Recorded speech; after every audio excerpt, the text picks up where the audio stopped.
Isu curi kabel bukan lagi kes besi buruk biasa. Tahun lalu sahaja, kes melonjak 68%. Akibatnya, gangguan LRT dan MRT, trend breakdown, delay berjam-jam, berjuta pengguna terkesan.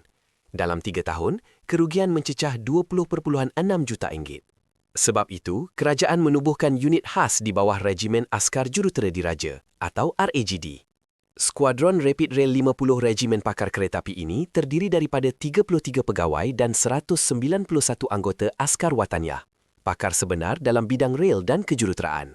Kini, LRT, MRT dan monorail diiktiraf sebagai infrastruktur kritikal negara. Maksudnya, gangguan bukan lagi isu teknikal biasa. Ia boleh dianggap ancaman kepada keselamatan dan ekonomi negara. Unit ini akan digerakkan segera jika berlaku sabotaj atau krisis besar.